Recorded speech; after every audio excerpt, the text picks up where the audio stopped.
Hey everybody, it's Peter again for MLB Trade Rumors and Discussions. It is Sunday, April 4th, 2020. We're going to continue today with the Cincinnati Reds. We're almost done alphabetically finishing all our teams. Today we are up to Cincinnati, as I said, and to me, Cincinnati, I'll make this very simple and very quick. Cincinnati had the best offseason of any team, and the Diamondbacks were right up there. But to me, the Cincinnati Reds had the best moves and honestly the most impact, and we'll go over some of them right now. To me, the best move was Castellanos. Nicholas Castellanos is going to bat 320 and hit maybe 35, 40 home runs when they do have a full season. That guy in that ballpark is going to be phenomenal. All you got to do is look at how he did when he went to Chicago, and that was all you need to see. He dominated for the Cubs in such a small amount of time. He will kill, he will do amazing. You throw him in the middle of a lineup with Suarez when his shoulders, now with all what's happening with baseball, Suarez will be back to full health by the time baseball does start. So with Suarez and Votto, and now you added Mike Moustakas, right? Mike Moustakas is another guy who's going to hit you 30 to 35 home runs in that ballpark. He can play second, he can play third. So that infield of Votto, Moustakas, Suarez, and Freddie Galvis, who is really nasty also, another 15 to 20 home run guy who's a solid ball player.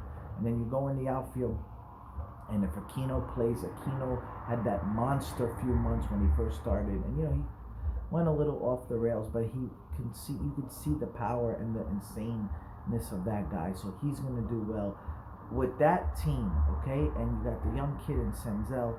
With that team, it's just unbelievable. It really is. They're going to put up a crap load of runs. But what's more impressive is their pitching staff.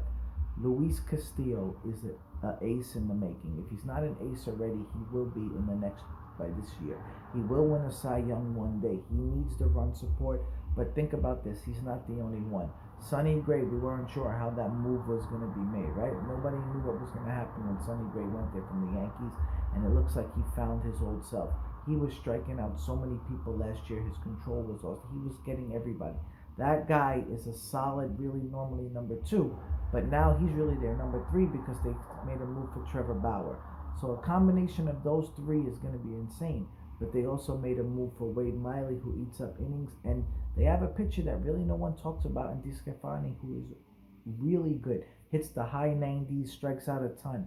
That is five guys who are capable of going 7 innings almost all the time and with a ton of strikeouts. So with that, you combine that with their hitting, is a dangerous combination. They probably will win the division in my eyes. And honestly, the only thing that they need to do is maybe Iglesias as a closer. Hope he started to come on a little bit more, and he wasn't too sure in the beginning of the year. I know there was a lot of problems, but I see the Cincinnati Reds honestly winning the division, and I'm not gonna lie to you, nobody wants to mess with that team in the playoffs. If they make the playoffs and you have to go up against that hitting, against with that pitching, and the key to me is Trevor Bauer. If you get the Cleveland Indians of a few years ago, Bauer, Cincinnati is going to be a very hard out. And I'm not saying they can go to the World Series, but they can go to the World Series. That's how good that team's going to be, and that is because of Castellanos. Expect Joey Votto to have a bounce back year also. Votto always never gets pitched, and Votto's too good of a hitter to swing at bad pitches. That's why you always see walks on him, right? So any fantasy player don't like it because, Votto's only going to get you 15, 20 home runs. But he's not going to swing at bad pitches. That's just not who he is. Like Goldie made that mistake a lot. Goldie would feel like he would have to do too much. And it just can't. Sometimes you just got to take what the pitchers are giving you. I'd rather you walk than go chase something and just turn over and ground out. Cincinnati with that order, it's a very, very scary thing. And I didn't even mention some of the other guys. So just the Reds, honestly, expect them to put up 6, 7 runs a game sometimes, and expect them to pitch really well. Expect them to win the division. Talk to you guys tomorrow. Bye.